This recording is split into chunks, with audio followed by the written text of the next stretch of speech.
Both the American president and vice president are holidaying in Britain this summer.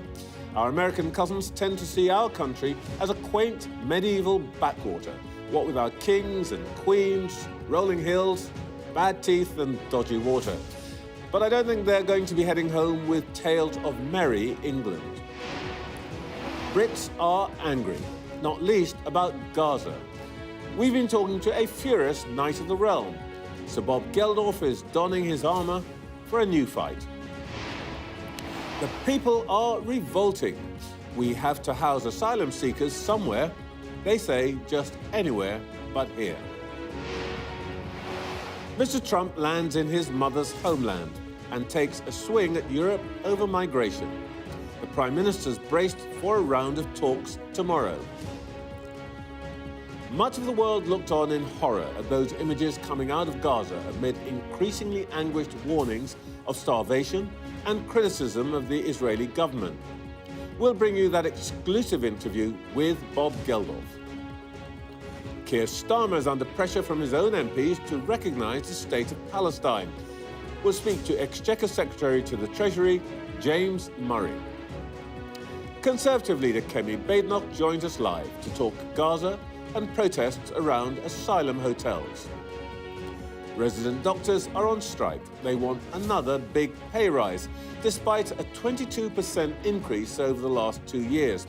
Polls show the public oppose the action. We'll speak to British Medical Association Chair, Dr. Tom Dolphin. We'll get some advice for Keir Starmer on that meeting with Donald Trump from former UK Ambassador to the United States, Lord Kemi Badenoch. Plus, with us throughout the show, Sunday Times political editor Caroline Wheeler, columnist and broadcaster Sonia Soda, and the former Conservative advisor Salma Shah.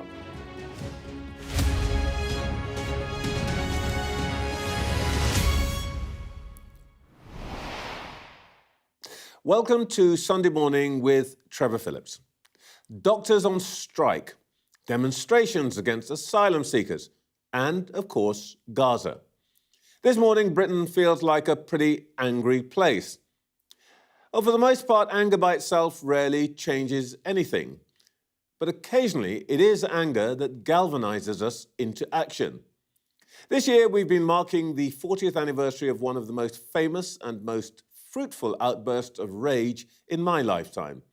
In 1984, Bob Geldof's fury at the fate of children in Ethiopia became the catalyst for Band Aid and then Live Aid. This week, the singers picked up cudgels once again, this time on behalf of children starving and dying in Gaza. He spoke to us earlier before this morning's announcement of what the Israeli Defense Force calls a tactical pause in the fighting. And brace yourself. Geldof's flame of fury is still blazing 4 decades on. Bob, you've written very strongly about the situation in Gaza this week. What made you want to get into it now? Like everyone else, I would have an opinion about the war itself and its conduct on both sides, but that opinion would be precisely the same as the next guy in the bar. When it comes to famine and starvation, I think I have a right to speak. I've had 40 years of doing this. I was a founding patron of the Genocide Aegis Trust for Genocide Studies, which is an arm of the National Holocaust Museum in the UK. And to be honest with you, Trevor, it enrages me to a point beyond comprehension when I see the images that Sky News were publishing and what Dr. Maynard was reporting from inside Gaza.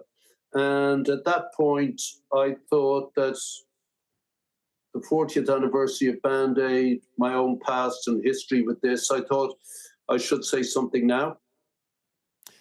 The Israeli view is that there is actually no famine caused by Israel. There's a man-made shortage, but it's been engineered by Hamas. I guess the Israelis would say we don't see much criticism from your side of Hamas. That's a false equivalence, and the Israeli authorities are lying. They're lying, did you say? They're lying.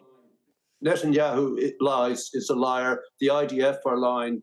They're dangling food in front of starving, panicked, exhausted mothers. And while they arrive to accept the tiny amount of foods that this sort of set up pantomime outfit, the Ghazi Humanitarian Front, I would call it, as they dangle it, then they're shot wantonly.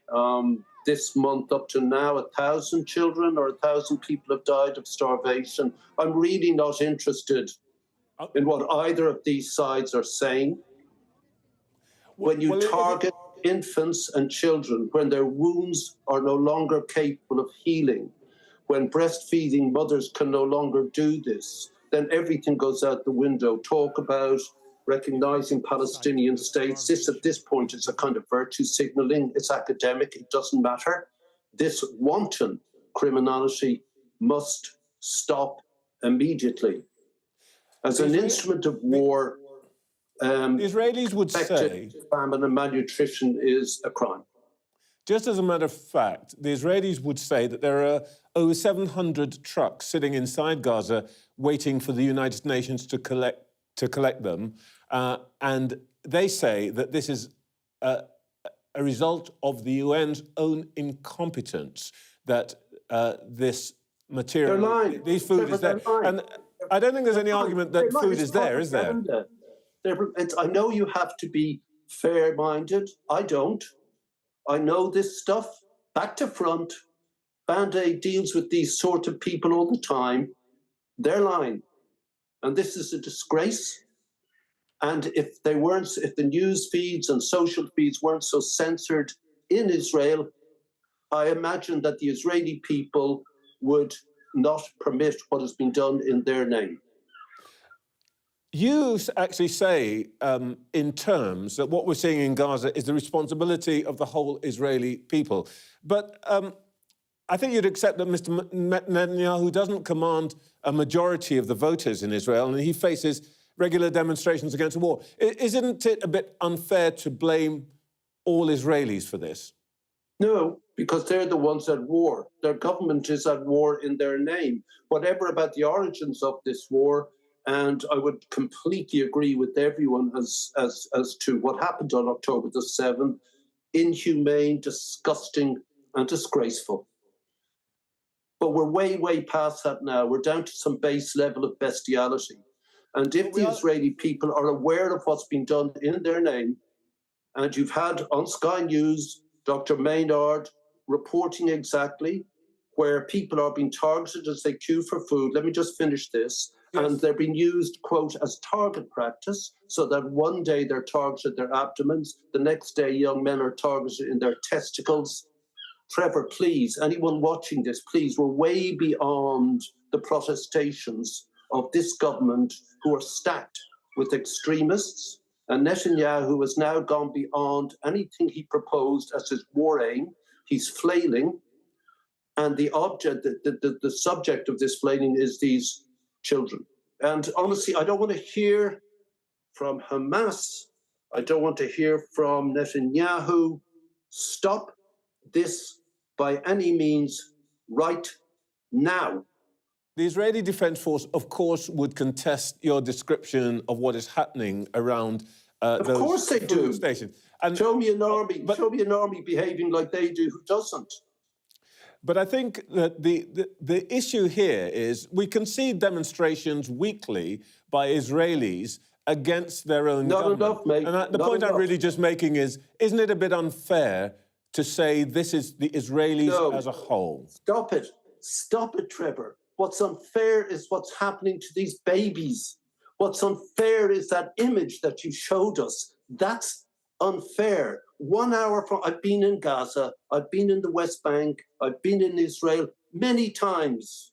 What's unfair is that 1 hour from the hunger, people are sitting down to their unthreatened dinners to turn on the next Netflix soap. 1 hour. So if Israelis want to protest, get in your cars. This is very Bob stuff, I know. Sorry about that. Okay. Get in your cars, stuff your cars full of food and drive through that border and let your own army stop you.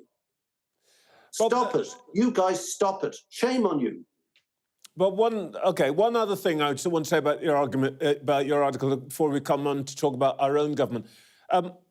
You say that the Israelis will sit down to unthreatened dinners and soap operas on TV.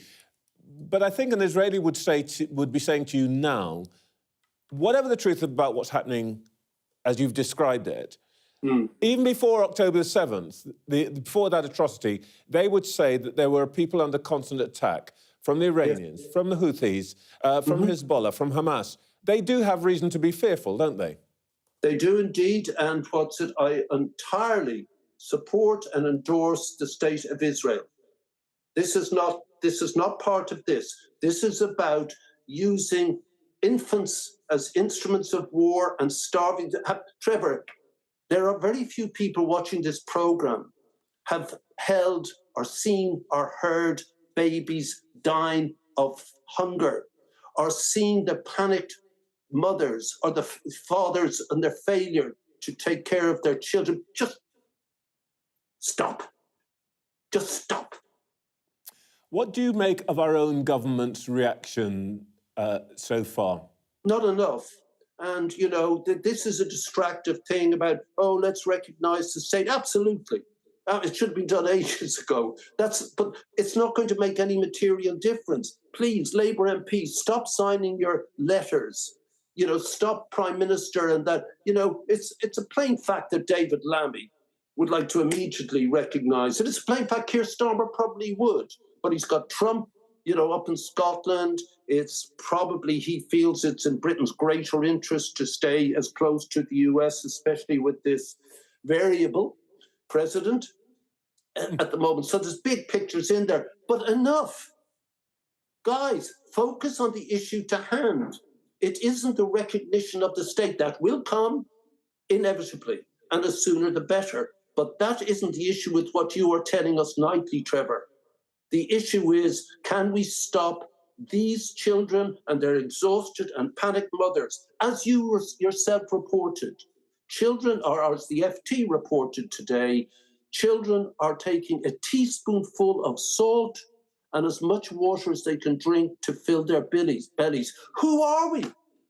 Who are we? In Bristol this week, they created the fourth largest computer that can do 23 quintillion deductions in a second. And children are taking a teaspoonful of salt and a belly full of water down the road. Shut up. What have we become that we can do this miracle and perpetuate this atrocity, this agony? Honestly, Trevor, seriously, beyond argument, can we all just focus on what's important? Bob, just before I let you go, can I just ask you very briefly about one other area where I know Band-Aid is active and which, if you like, one shouldn't compare disasters, but is equally worthy, I think, of our attention, and that is Sudan. What should we... do you have any hope of peace there? No, you're right, Trevor. Band-Aid is active there. If these gang-raped women and their broken bodies and minds can get over the line with their starving kids, then we'll do our best to try and give them some sort of hope for life. But the reality is, as Boston University reported since February the 1st this year, when Musk, that deeply troubled person, cackled, the richest, look, the strongest nation on earth, the most powerful man on the planet, and the richest individual ever seen in the history of the world, decided with glee to feed, in their words, USAID to the chipper. The net result is that so far 300,000 people have died, according to Boston University, and the Lancet, of all papers, reported 14 million would die before 2030 because of this policy. The USAID have shut down all their work in Sudan, and as a result, currently about 2 million children are dying of hunger, again, as a deliberate instrument of war. And there's no one to take care of them, and there's no one to report on it. So the world is not a nice place, but where we can do something, where we can't possibly tilt it a little towards justice and fairness, then we should. And that would be Israel at the moment. Bob Geldof, thank you very much for your time. Thanks, Trevor.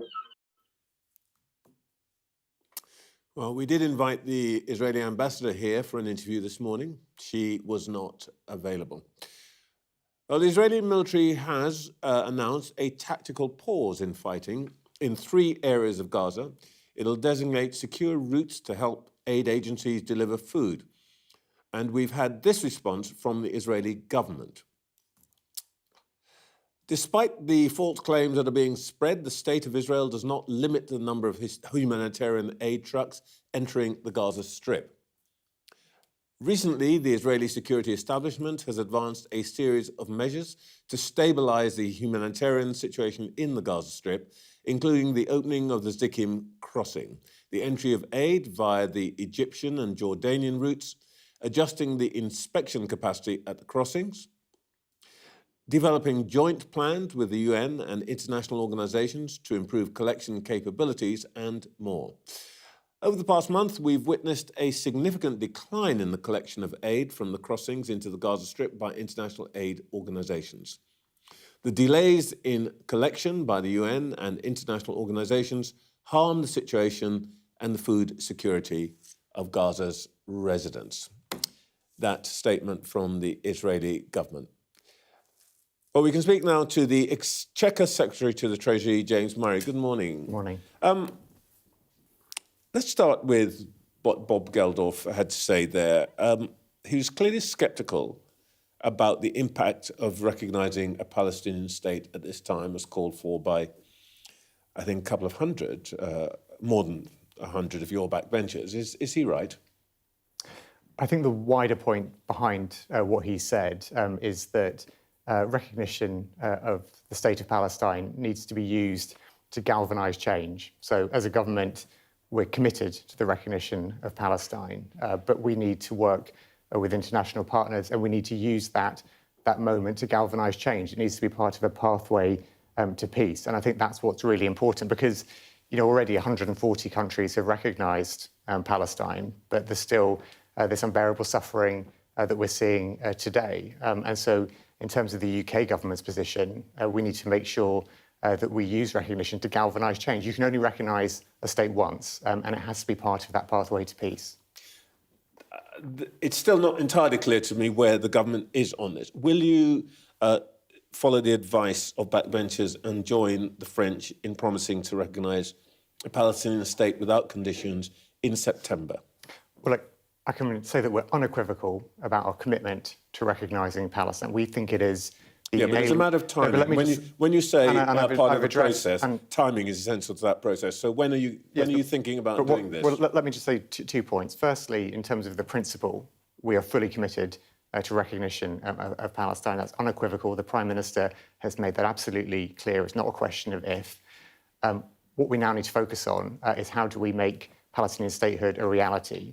Now, the Foreign Secretary is going to be addressing the 2-state conference in New York. We need to be working with international partners. The Prime Minister has been speaking to French and German counterparts. He's obviously going to be meeting President Trump tomorrow. He's going to be having other conversations. The Prime Minister is leading on this in the way that he has in other ways. I'm asking about recognition. I understand that there's lots of things that you're doing, but I'm still not hearing whether recognition is a thing in and of itself, or whether it's just something that might come along at some point. Well, we're committed to recognising the state of Palestine, but it has to be a step in that pathway to peace. It has to be used to galvanise change. As I said earlier, 140 countries have already recognised Palestine, but the suffering is still continuing. We need to use that moment to galvanise change and to have that 2-state solution, which is the only way, a safe and secure Israel alongside a sovereign Palestinian state. That is the way to a lasting peace. We're going to participate in these food drops from the air. The aid organisations say that the volumes that you can drop are inadequate, the delivery is going to be haphazard, and distribution is very dangerous. People die because a pallet's drop on them. Should we be thinking twice about this? Look, I absolutely accept and recognise that there are real limits and drawbacks with airdrops when it comes to aid. But I also think that until the restrictions are lifted, until aid is able to get in at the scale and the quantity that is needed, we need to be doing everything we possibly can to help. And that's why we're working with the Jordanian authorities to get aid in through airdrops. As I said, I recognise the limits absolutely and the drawbacks with that, but we need to be doing everything we can. This is desperate and urgent. How do you respond to the Israeli announcement this morning of humanitarian corridors and what it's called a tactical pause in the fighting in these three areas?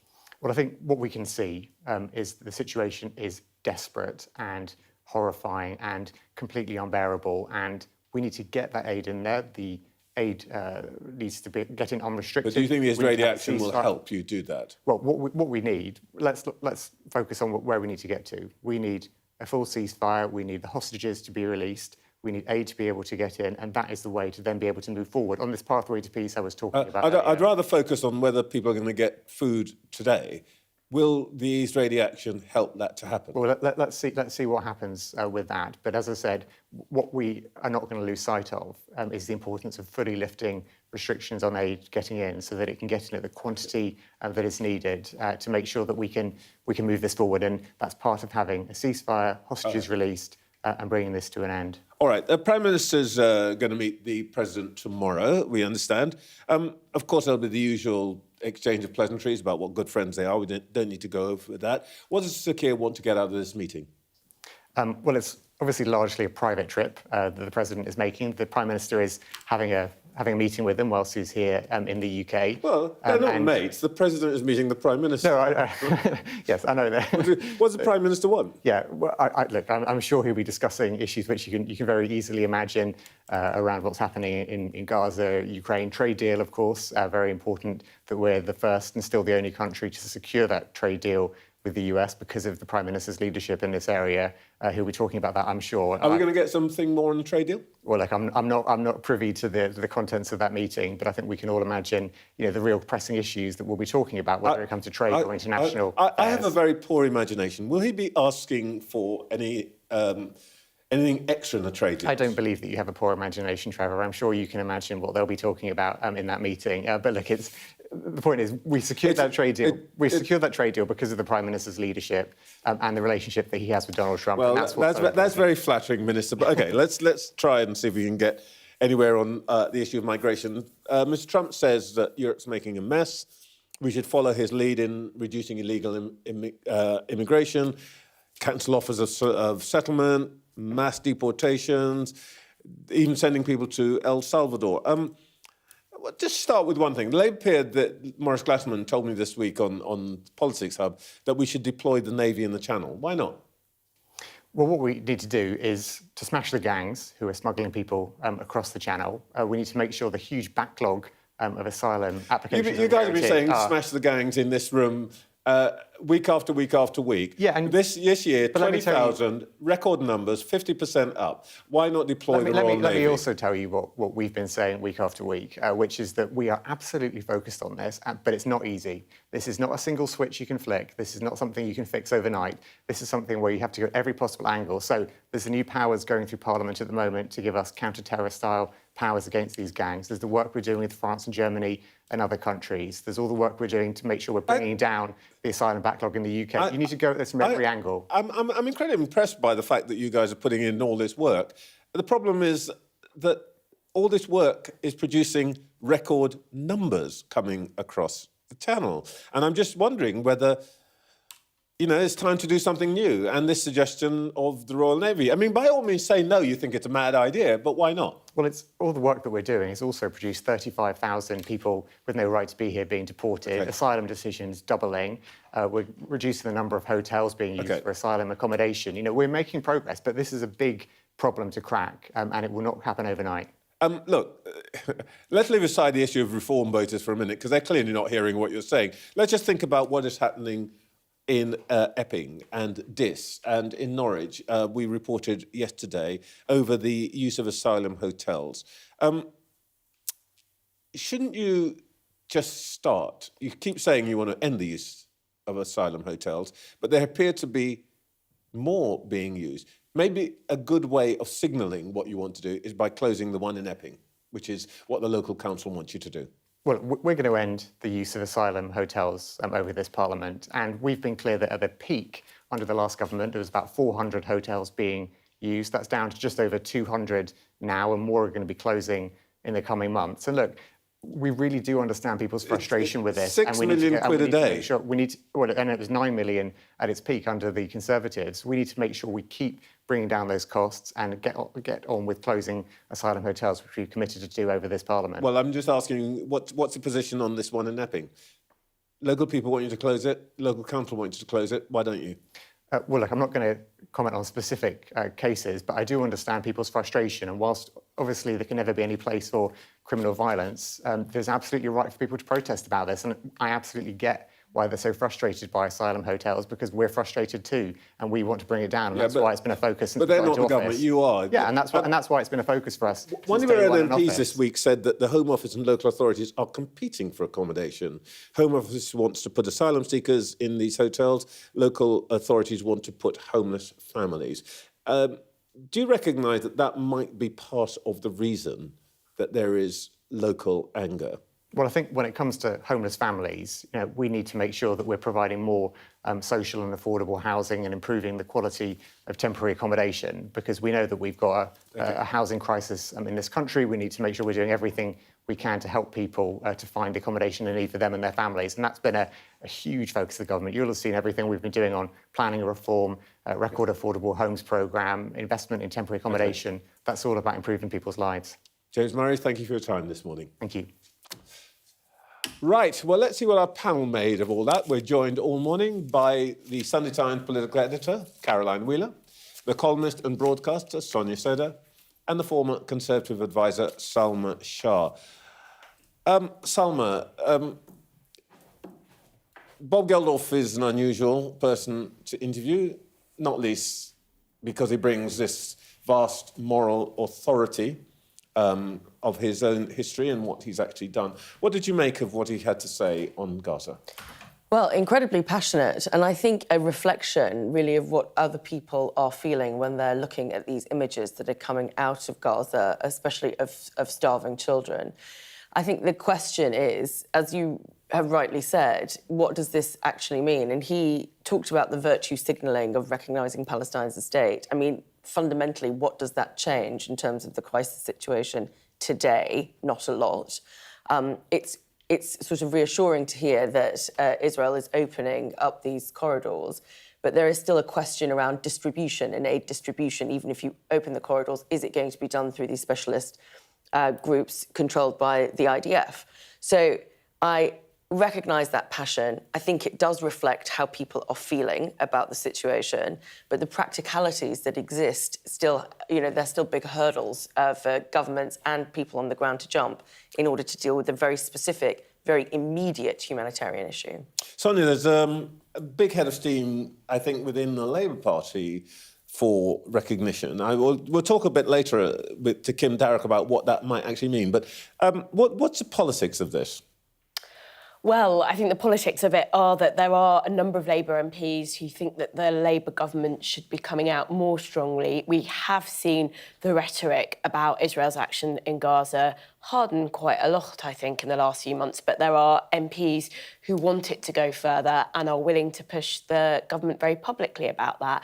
And I think that will partly be because of the very strong moral impetus that these MPs feel.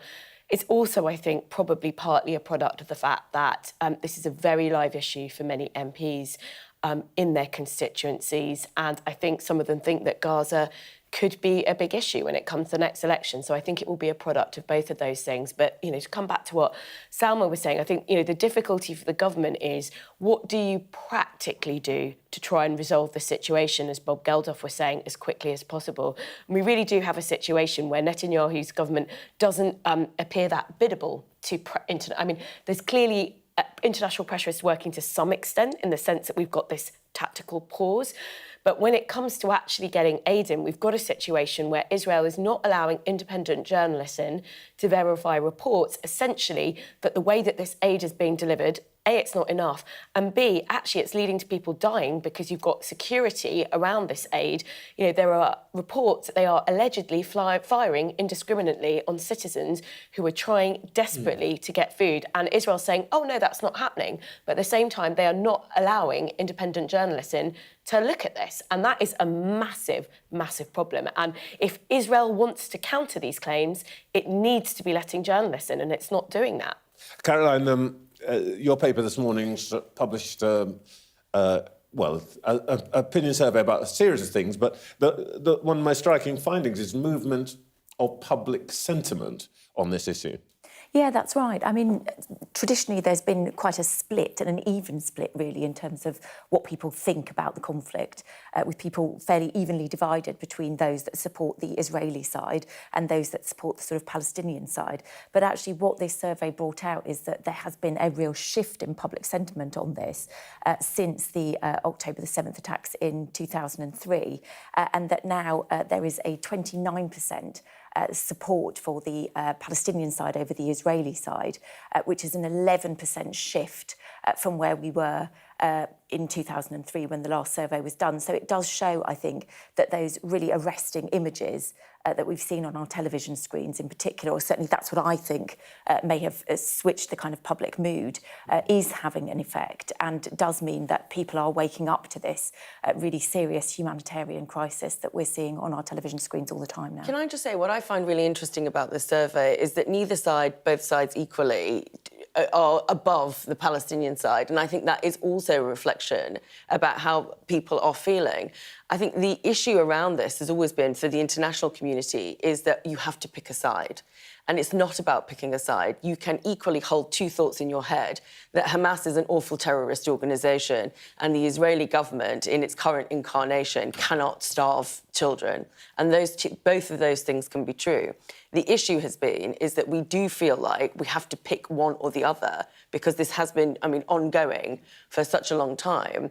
But this survey, I think, is a really good indicator as to how that confusion and how that picking sides issue has had an impact in the way we do judge this. The other question that we asked, which actually sort of points to that, is that we also asked whether people felt that the force that had been used by the Israelis had been disproportionate. Now, I think, that's not people not accepting that what happened on October the 7th wasn't absolutely appalling. And it's not suggesting that, the Israeli government does not have a right to defend itself. But I think what we're seeing now is a sort of tipping point where people feel that it's gone too far, that they have overstepped the mark, and that actually the scenes that we see on the streets in Gaza, and the effect that it's having on the population there, who, are not Hamas supporters by and large. This isn't a government that necessarily represents the views of those people, but it's because of their actions that they are starving, that they are dying. Sonia, despite my best efforts, I don't think I quite got any sense at all of what the government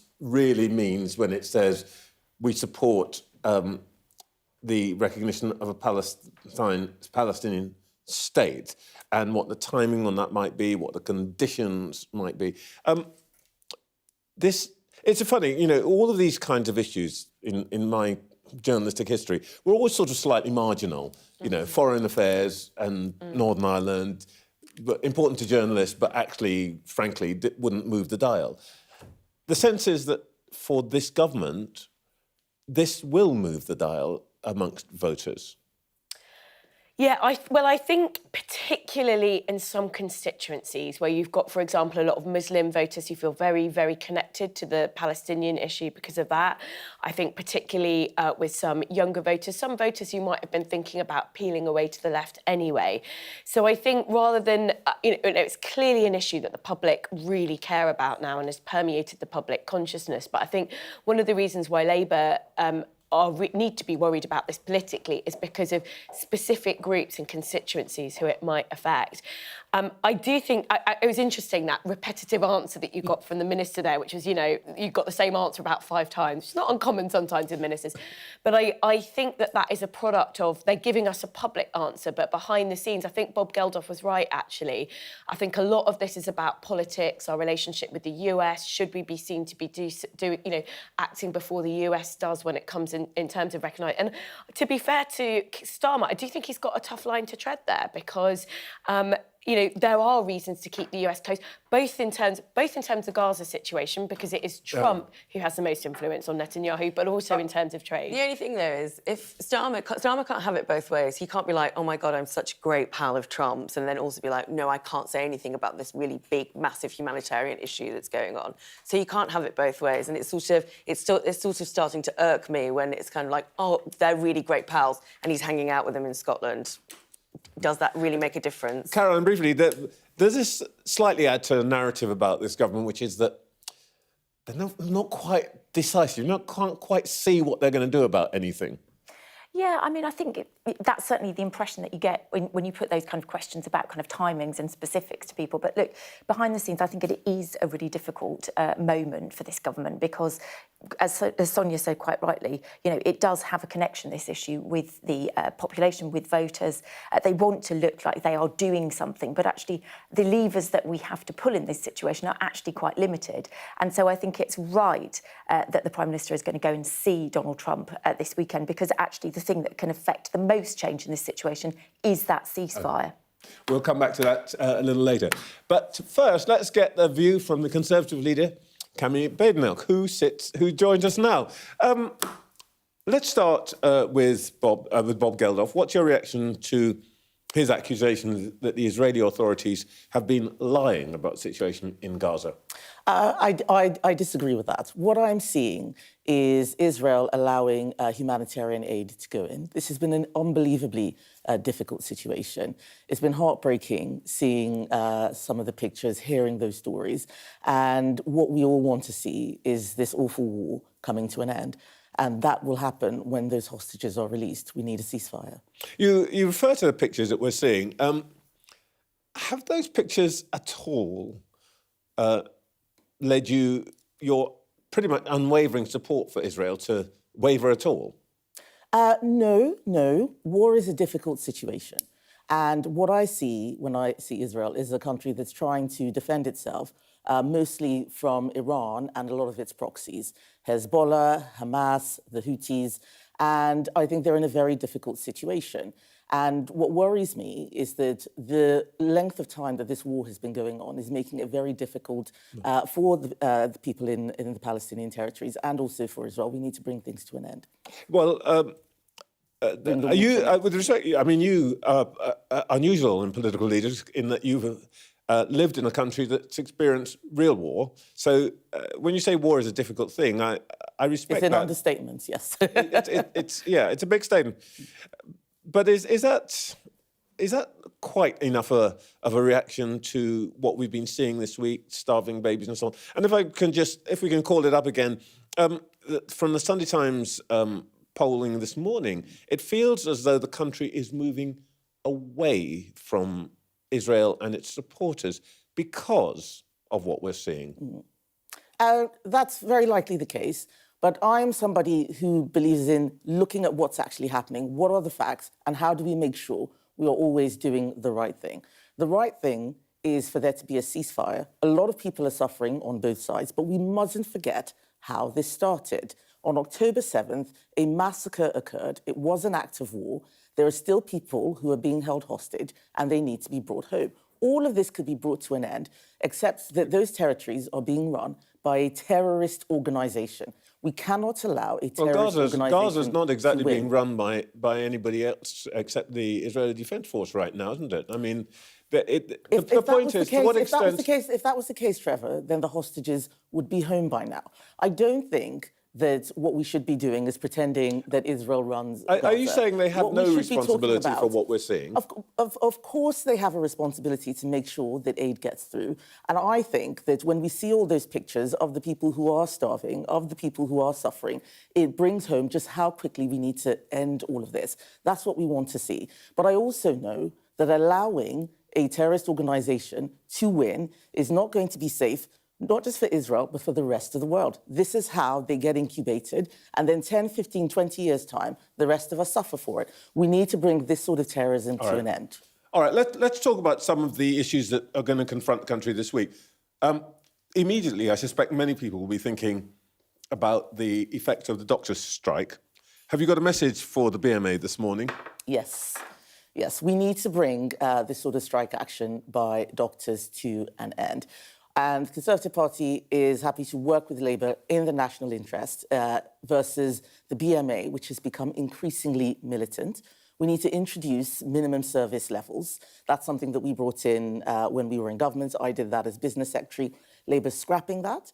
But this is the 11th strike that we're seeing since 2023. Junior doctors have had a 28% pay rise, resident doctors as they're called now. We need to start being realistic, living within our means. When you say work with the government, what would that constitute?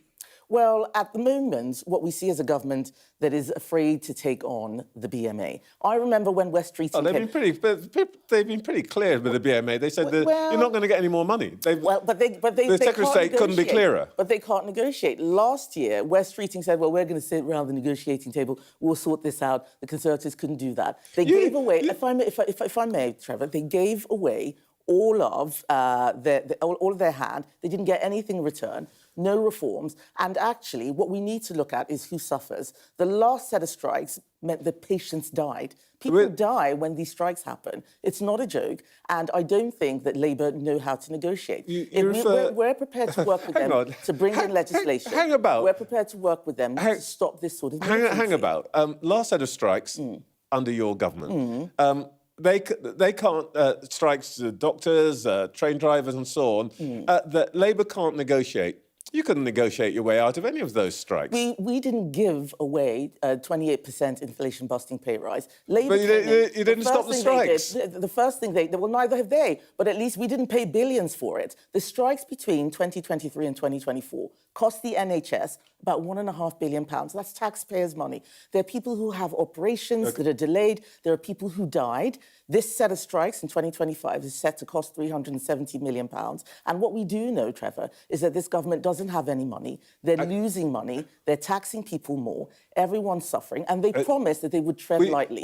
What we need to see is less of a burden on the lives of all of your viewers who just want to get on. We started this bit of our conversation with you saying you're prepared to work with government to help end the strikes. And what you've done for the last 3 minutes is slag them off. That's because you asked me the question. I answered your question. We're prepared to work with them, but that doesn't mean I'm not going to point out what they did wrong. OK. All right. Look, Mr Trump's in the United Kingdom. Are you going to meet him? No, I'm not meeting him now. I'm meeting him in September. OK. This is not an official visit. OK. When are you going to meet him when he comes? In September, yes. What do you think the Prime Minister's agenda should be? Well, let's actually take something specific. Mr Trump says we should copy his policies on immigration, deploy troops at the border, cancel offers of settlement. Do you agree with that? Cancel what settlements? Cancel offers of settlement to... He cancelled, I think, 10,000 offers of settlement to asylum seekers at the border. I see. On day one. Do you think that's the kind of action we should be taking? Well, we have pretty robust policies. We had a deportation bill that had very, very significant measures, making sure that people who commit crimes in our country are deported if they're foreign, all foreign criminals. And if you're in the middle of an asylum claim and you commit a crime, you're immediately deported.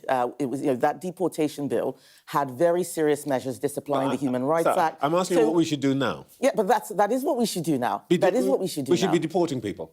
We do need to. It's all too slow. And I'm not saying that things were perfect under the Conservative government, but they're getting worse under Labour. I think you deported very many people, actually.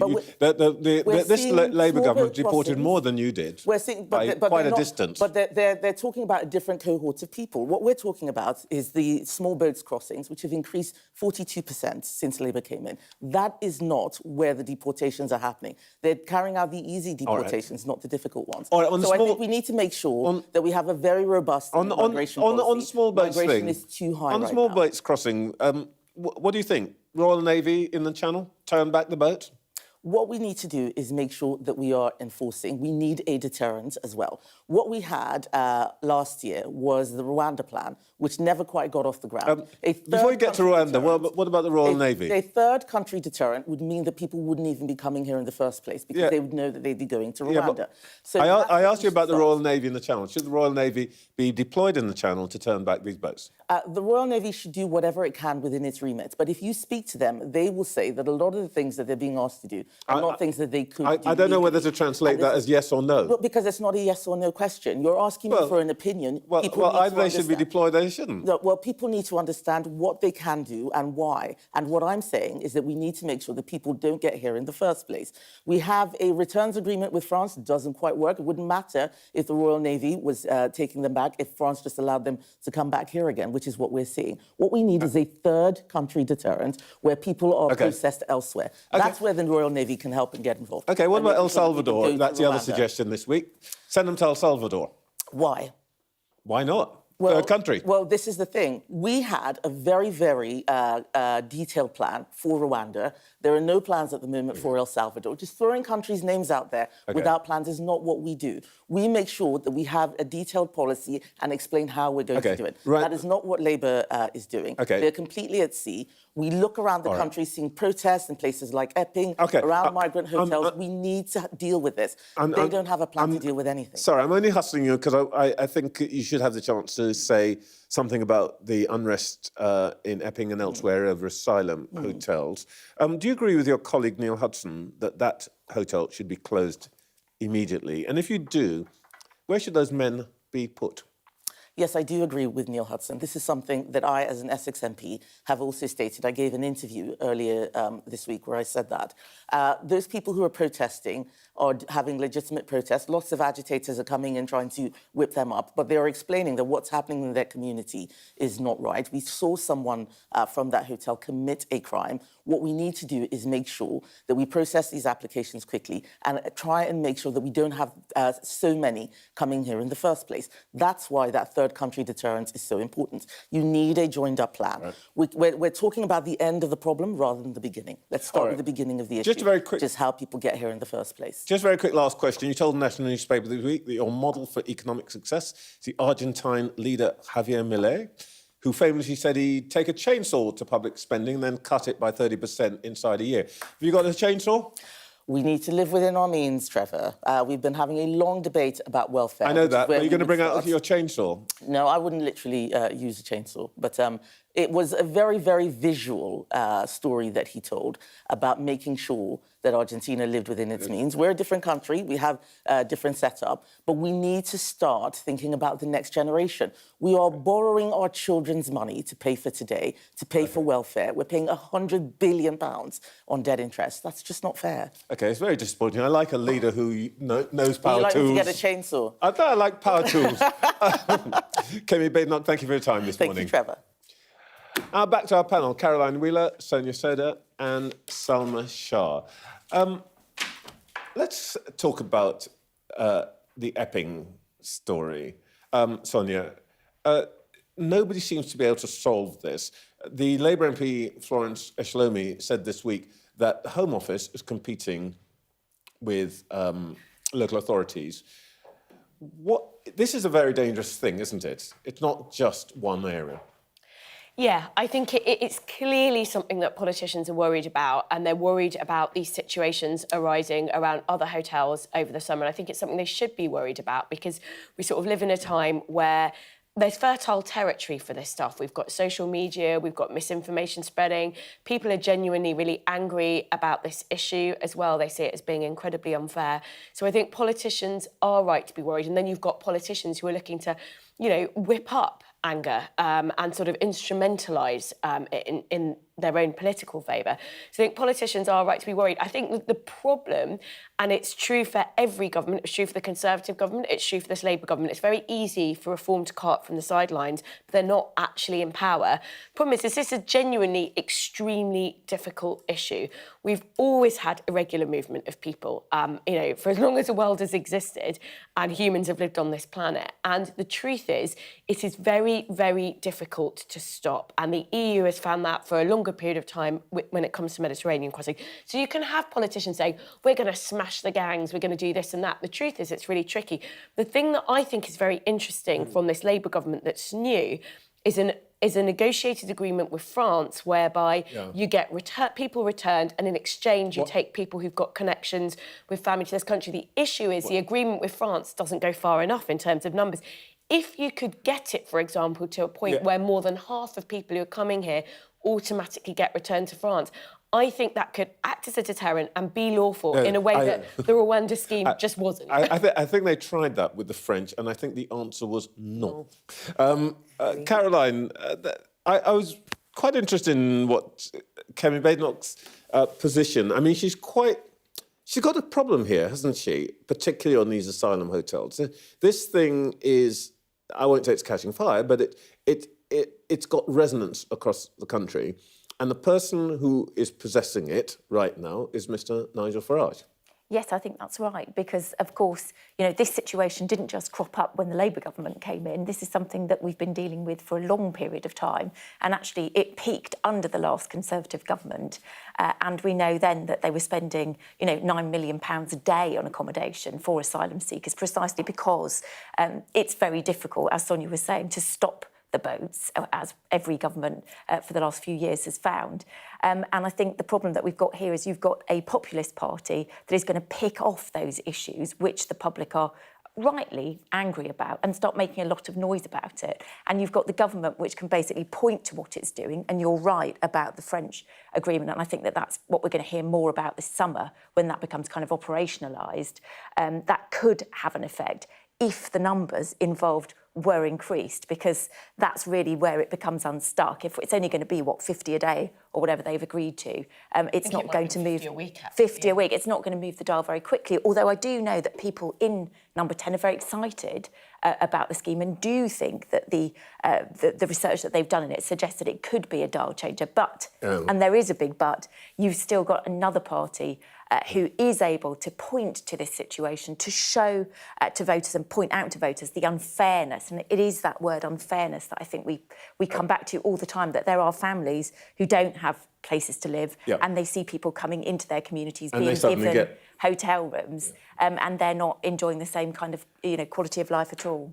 My question about the Royal Navy might be regarded as trivial by some, but I think it's quite an interesting test that, to my ear, Kemi Badenoch answered the question about that like a government minister, like a person who thinks I've got to be responsible and so on and so forth. That's not the smartest thing in opposition, is it? No, I suppose you could say that the Leader of the Opposition could sit here and say, yes, we must bring in the Royal Navy and repel any migrant that comes in the Channel, and it would be quite a strong statement. But the Leader of the Opposition, who, on paper is supposed to be potentially the next Prime Minister or the next in line, can't say anything that irresponsible, because she is going to have to try and understand what the Royal Navy's position is, whether it's possible, whether it's legal, because we had this problem with the Rwanda scheme where we all got mired into the questions around the legality of creating something that is quite a punchy deterrent. So I think you have to have that sense of responsibility alongside that sense of politics. And I think whilst people may believe what Reform say or believe in Nigel Farage, it doesn't necessarily translate. And Reform now has not executive power in Parliament, but certainly in councils, and they are going to have to start being held to account for the things that they do, as well as the things that they say. I think the issue with that, though, is that they're not going to get the same level of press coverage for local politics. So until they get into government, it's quite hard to see how but there's choices. But those choices today in Epping are local. Sorry, guys, we've got to pay the bills. Next, we'll talk to the chair of the British Medical Association about those resident doctor strikes after this break.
I'm Stephen Murphy, and I'm Sky's Ireland correspondent based here in Dublin.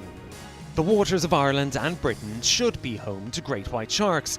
If there are great white sharks in this area, there's no reason they wouldn't come here to feed.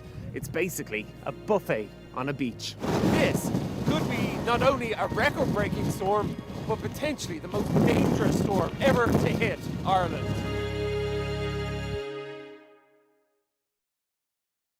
Our app gives you the very best of Sky News wherever you are. Breaking news, videos and analysis. Evidence of the crisis. Podcasts, watching us live. Live here from Washington. Wherever you get your podcast. All in one place. And all at just the touch of a screen. The Sky News app. Get the full story first.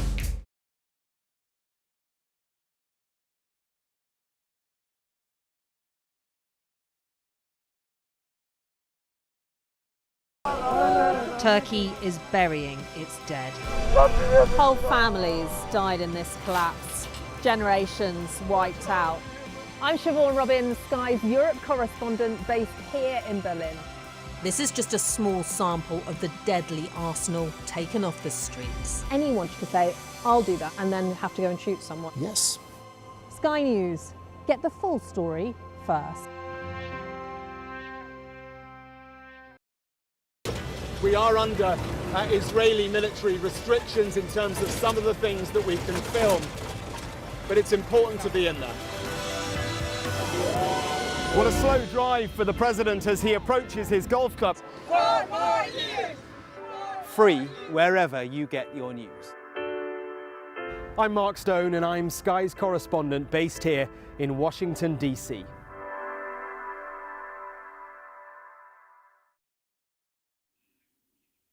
Resident doctors are on strike again. They've rejected a 5.4% pay rise and instead want a 29% increase, having received a 22% rise over the previous 2 years. The NHS had finally been making progress on reducing waiting lists, but fresh action by resident doctors could now set that back. The Health Secretary says the BMA is holding the country to ransom. Well, I'm joined now by the chair of the British Medical Association, Dr. Tom Dolphin. Before we come on to what the Health Secretary said, can we just get a couple of things straight on practicalities about what happens during this strike? Are you asking patients not to go to hospitals if they can avoid it? Well, we've been very clear that if there's an emergency, the emergency and urgent care should be covered. So people, if they have an accident or feel unwell or whatever, they can go to A&E or their GP as they normally would. That will all still be there. What we've done in previous strikes and what we've said we should be doing in this strike is that hospitals need to rearrange the planned care, the elective care that can be postponed, in order to free up senior doctors to be able to go and look after the urgent and emergency patients where the residents are not there. And what's different about these strikes is that the government has decided to do away with that plan and tell all the hospitals, don't do that. Make sure that you cover the elective planned care as well. And of course, that leaves a problem because the senior doctors who are who they're telling to do the elective care, they can't be in two places at once. They can't both be looking after the planned care patients and also looking after the emergencies. So of course, they're going to go and look after the emergencies because they're an emergency, and the planned care patients are going to end up being cancelled on the day, and that's unnecessary and unfortunate. Does that mean that people risk letting conditions that need attention go untreated?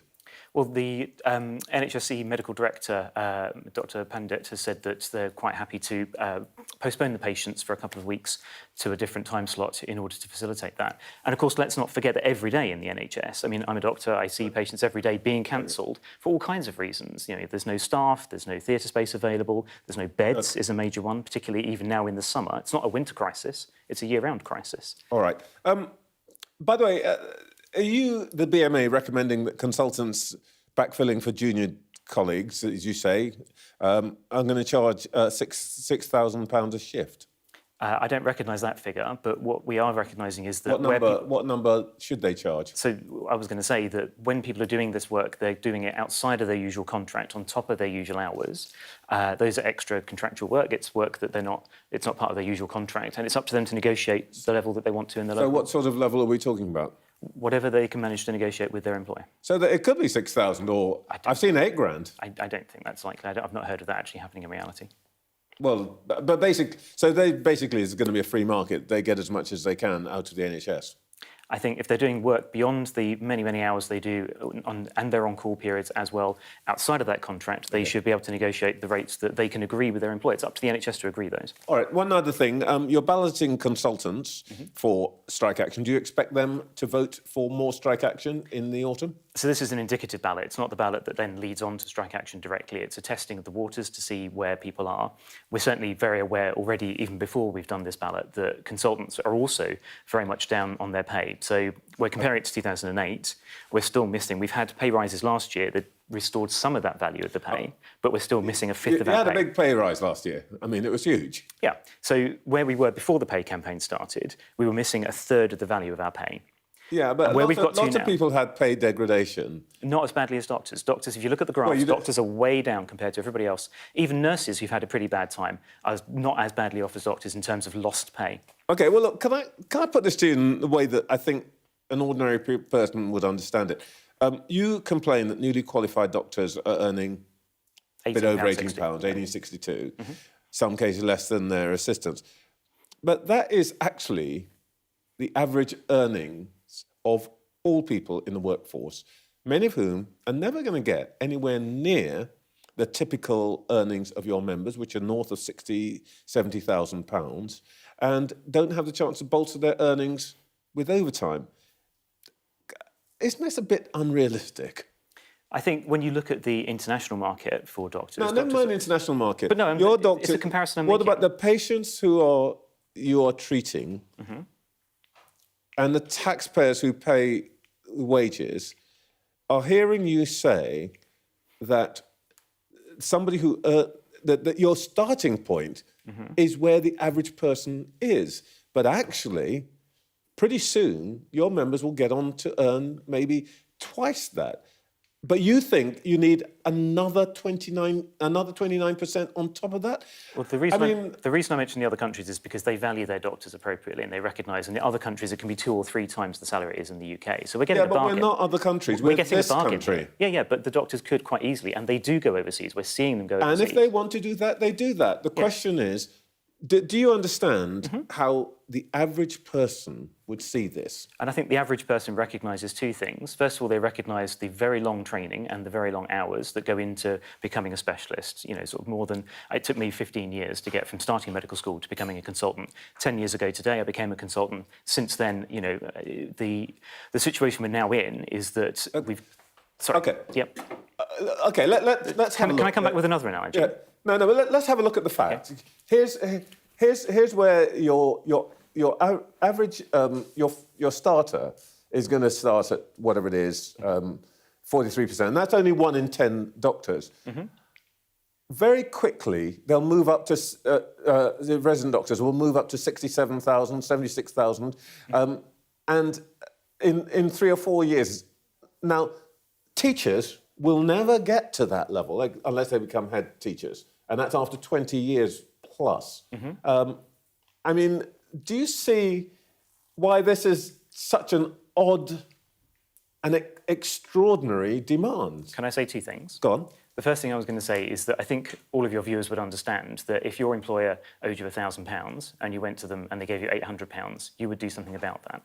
And that's where we are. We're missing a fifth of the value of our pay. But you keep saying this as though nobody else in the workforce has had real reductions in their earnings. Sure. And that's just not true. If you were to put a graph up on your big screen there, you would see that most of the workforce went down and then have come back up to where they were. Okay. Doctors went down and down, and we are still down. Everybody else has recovered. The NHS workers and public sector workers have not recovered, and doctors are right at the bottom of that graph. But we're looking at the situation now. I mean, teachers have to train, others have to train. They're never going to get near 67.5 grand. More than half of your members are earning well north of 60,000. Most people are never going to be anywhere near that. And you want more. I mean... Can I answer the question? Sorry. So the pay that you're looking at there, first of all, the earnings includes all the overtime, all the night shifts, the weekends, all of that. Indeed, and many people don't even have the opportunity to bolster their pay in that way. You get paid for it. Don't have the opportunity to do night shifts. Well, that's a shame for them, obviously. I don't know if you've ever done night shifts, that they're deeply unpleasant and difficult. The pay also reflects the responsibility these doctors are taking. Even from the very start of their foundation year one, straight out of medical school, they're taking immense responsibility. Life and death decisions. Okay. They're taking them all the time whilst they're at work. Decision after decision after decision, all the time for their entire shift. Okay. That is reflected in their responsibility. Just finally, very quickly, does it bother you that, you know, maybe you're saying I'm being a bit harsh here, that many people in this country will think this is unreasonable and actually what they're really doing is endangering commitment to the NHS? We don't want to be on strike. Okay, we'd much rather be looking after patients. That's what we went to medical school to do. The reason that we are worried about the NHS and we're worried about the workforce in the NHS is because doctors are being undervalued. They're leaving the NHS in large numbers. And what we're trying to do is make sure that the offer that's there from the NHS, the pay, the total reward package, is enough to recruit and retain the best doctors that patients deserve in the NHS. Tom Dolphin, thank you very much for your time this morning. Thank you. Donald Trump is in Scotland and he'll meet the Prime Minister tomorrow. Up next, we'll speak to our former ambassador to the United States, Lord Kemi Badenoch.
We are under Israeli military restrictions in terms of some of the things that we can film, but it's important to be in there.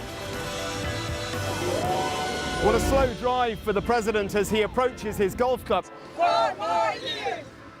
Free wherever you get your news.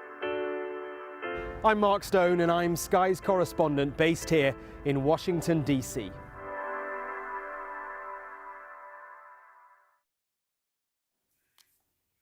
Donald Trump is in Scotland, and whilst he's so far been playing and promoting his golf courses, He'll meet Prime Minister Starmer tomorrow.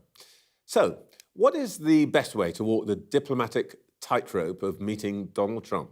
Well, I can speak to an expert, Kim, now Lord Darroch, who was our ambassador to the United States and has been National Security Advisor. Kim, first, let's just start with our interview with Bob Geldof, where, he was in typical Geldof form and said, let's get rid of everything, just stop it. Do you think this makes any difference? Well, first of all, you cannot but sympathise with his anger and anguish at what we are seeing on our TV screens about what's happening in Gaza and all this evidence of starvation and people being killed while they're trying to collect food. And the fact that this has gone on for so long, who imagined this would still be going when the Israeli ground operation started?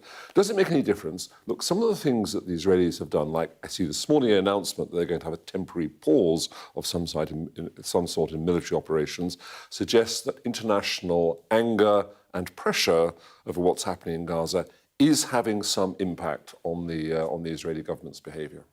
Yes, I mean, I think the thing about Geldof is he carries this extraordinary moral authority, yes. I guess. Yeah. But it's interesting, the Israelis are essentially, they keep saying that the starvation is nothing really to do with them, it's engineered by Hamas. Do you think that is what they really believe, or do you think that's... It's very hard from outside to know exactly what is going on in that territory. I mean, you can't even get many journalists inside the territory, let alone observers and government representatives and so on.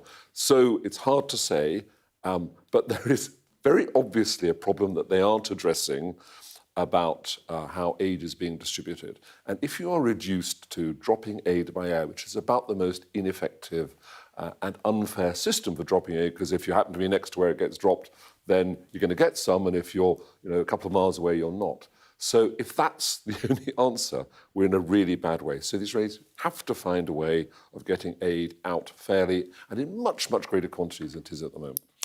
Over 200 MPs have called on Prime Minister to follow Mr Macron's lead and promise to recognise an independent Palestinian state.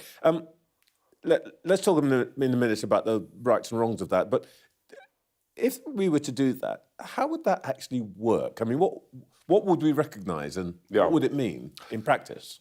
In my early years in the Foreign Office, a long time ago, decades ago, we recognised governments, not states. And then there was a big decision, I think sometime in the 80s, maybe in the 90s, to move to recognising states, not governments.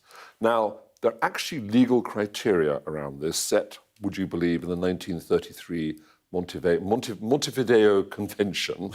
And there are a number of criteria that in theory you should meet, such as, is there a permanent stable government? Are there recognised and established borders? Does that government have control over the whole territory? Can it conduct diplomatic relations? And so on. And you have to say on most of those criteria, actually, Palestine, the occupied territories and Gaza don't meet it. So if you are looking legally at this question, then there's no question that Gaza and the West Bank are not a state. But ultimately, it is a political decision. So if they chose to, the government could override the legal criteria and decide just to do it, which is what Macron seems to be intending to do as far as France is concerned. What I'm reading is, although there is still an open debate in the government on this, and there are certainly people inside government who favour this, that Starmer is still reluctant to do it, maybe because he's a lawyer. Would it actually make any difference, by the way, if... That's my personal issue and why I'm personally not in favour of it, because what you would get if you did recognition is the day you do it, you will get jubilant scenes in the West Bank and Gaza, and no doubt quite a lot of support for the decision in parts of the government, parts of the Labour Party. But the morning after, nothing has changed on the ground. Add to that you will have done some damage, I think, to relations with the Americans. We don't have much influence over what the Americans do, but they cut us in a bit, telling us what's going on, and they might move back a bit from that. And of course, you'll have infuriated the Israelis, with whom we have very little influence, but what what clout we do have would be damaged by this. So for me, it's a symbolic gesture. I suppose if a number of other countries, if say Canada and Germany and Australia were to do it, then we might want to join them. But what I hear is we're not going to go with the French in the decision Macron is promising in the next few months. OK, let me take you finally to your old job, Mr. National Security Advisor, meeting the Prime Minister tonight. You've got to brief him on what to say and what to do with Mr. Trump tomorrow. What's he got to do? Well, I would put Gaza and Ukraine top of the list. Gaza because, one, the negotiations on a ceasefire seem to have stalled. And you want to say, what are the chances of getting those negotiations restarted? Trump himself has blamed Hamas primarily for the suspension of the negotiations, but get a bit more detail on that, ask him what more he can do. Second, ask him how he can put more pressure on Israel to get aid flowing in the necessary quantities into Gaza. Third, ask him if he's got any thoughts on a longer-term solution for all this, because just a ceasefire is just the start. What about reconstruction in Gaza? What about the now on life support to a two-state solution? Where's that? And then on Ukraine, just ask him what his current view is on continuing American weapons supplies to Ukraine and his current view on whether there's any chance of shifting Putin from his what looks like disinterest in a ceasefire negotiations. I would steer clear of the trade deal because the more... Well, every day that goes past and you see other trade deals doing makes ours look better and better. The Japanese have just done one at 15% tariffs, not 10% tariffs. I don't think you want to encourage debate about reopening any of this or new elements to it. So I would say, great trade deal, let's stick with it. Bird in the hand, right? Absolutely. Kim Darroch, thank you very much for your time this morning. Thank you. In just a moment, we'll hear once again from our panel.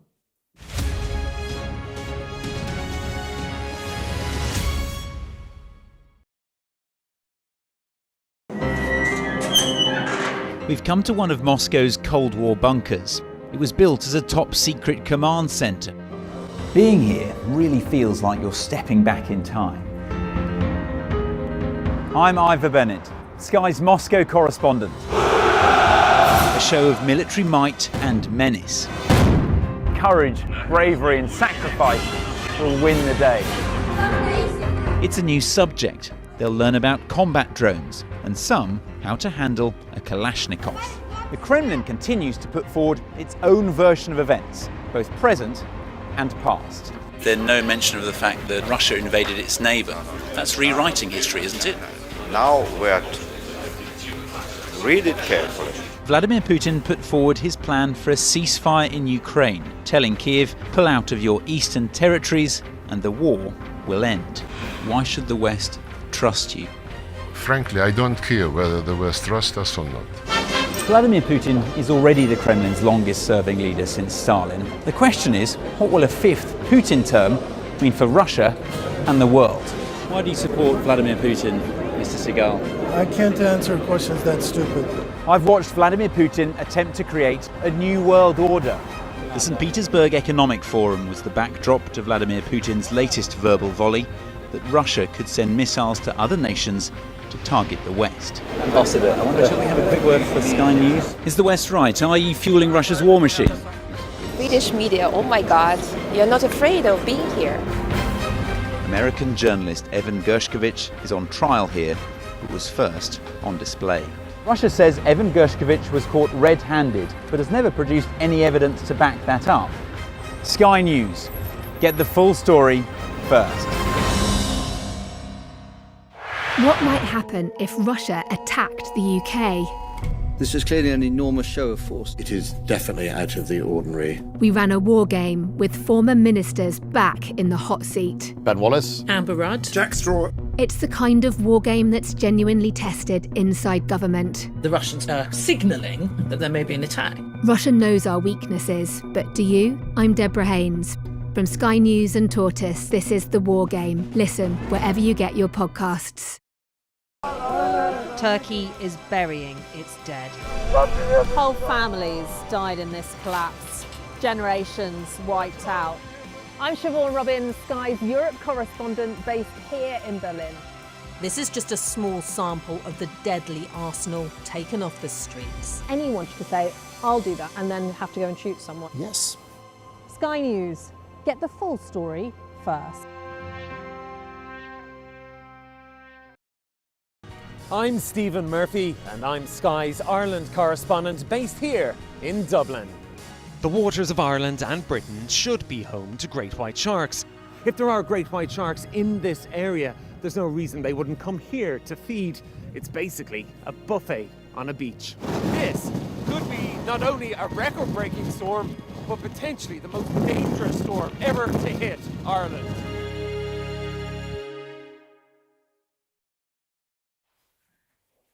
Back to our panel, Caroline Wheeler, Sonia Soda and Salma Shah. I want to talk about what we do over the summer in a second, but Salma, if I can just to pick up from what Kim Darroch said. He said, don't talk about trade. That surprised me. Well, I mean, trade negotiations are complex. They involve a lot of people. So I think that is actually really wise advice. What he wants to do is just take the temperature on certain things and maybe deepen the friendship and the personal relationship with the US president, where, although I'm not really sure that that's going to work because he seems to be preoccupied by playing a couple of rounds of golf whilst he's in Scotland. And Keir Starmer doesn't play golf. Well, I mean, does anybody really, apart from people like Donald Trump? I'm not a golfer. I wouldn't know. It doesn't appeal to me. But I do think... There's a whole world of +4s out there, Salma. I won't be venturing... I won't be venturing there. But the reason the advice is smart is think of that context. If you're the British Prime Minister and you might get sort of 20 minutes of the President's bandwidth, what are you going to use that for? And what is going to have the most impact? So it's not that trade isn't important, it's that you use all your moments carefully. Okay. Caroline, the foreign stage is the Prime Minister's comfortable place right now, but the truth of the matter is he's going to go away, and according to your paper survey this morning, he's leaving a country which is chaotic, angry, cross, grumpy in all sorts of ways. What have they got to do to refresh, get themselves ready for return in September? The problem is, I think anything that they do have to do is possibly only going to make people more grumpy and cross, which is going to be one of the problems because, number one, OK, the summer, we're going to see, I suspect we'll see migration be the issue that dominates this summer. If the weather stays as clement as it has been, there's a lot of prospects for that to start really dominating the media. But of course, when we come back in September, immediately that we get back, we're going to start talking about the next budget. And of course, they always say that the decisions don't get made until about 10 weeks beforehand. Well, luckily for Sir Keir Starmer, that's going to be pretty much when we land back in September, when those first OBR forecasts are going to come out, really sort of showing the Chancellor how much headroom she's got to play with. And the prospects for that is that she has very little. So they're going to have to think very, very carefully about how they're going to pitch roll for either tax rises or spending cuts or both. And that's going to be really, really tricky because, of course, Rachel Reeves told us at the last budget she wasn't going to come back for any more. It now looks like, as they've told us many times, the world has changed once again. And she's going to have to come back again and ask for more from the British public, not necessarily from working people, but I think some of the definitions of what working people are going to be liberally expanded. So it feels like we've been around that one several times. We'll be back at it next autumn. The IMF this week produced a report saying, you know, government's doing sort of the right thing, and Rachel Reeves said hooray. But the IMF then said they've got to do one of a number of things: get rid of the triple lock on pensions, more cuts, or tax rises. What do you think they're going to be thinking about, Sonia? Well, I suspect they're not going to go near the triple lock. Personally, I think there's a very good substantive case for doing so. Moving to a double lock, you'd end up saving money, although actually most of the savings come later on down the line, because when you look at the number of children living in poverty, compared to actually pensioners. Of course, there's still pensioner poverty, but the triple lock is a really inefficient way of targeting pensioner poverty. It's not justifiable. But, I mean, the government would be mad to touch that politically, and so I suspect they aren't going to go near that. The tricky thing, I think, for the government is that these aren't all through circumstances of their own control. They've only been in government for a year, and it is a very tough situation economically.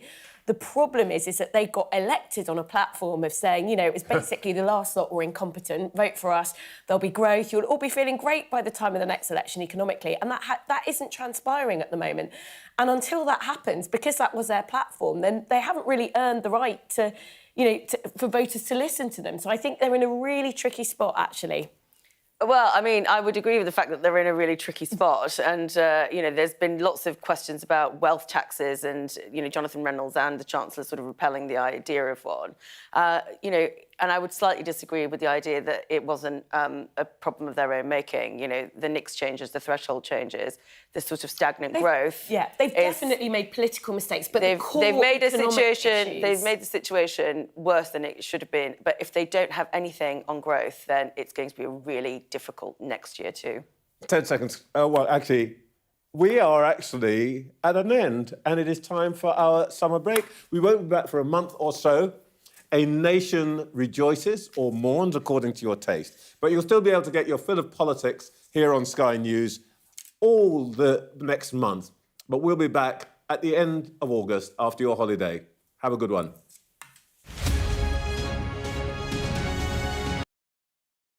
Our app gives you the very best of Sky News wherever you are. Breaking news, videos and analysis. Evidence of the crisis. Podcasts, watching us live. Live here from Washington. Wherever you get your podcast. All in one place. And all at just the touch of a screen. The Sky News app. Get the full story first.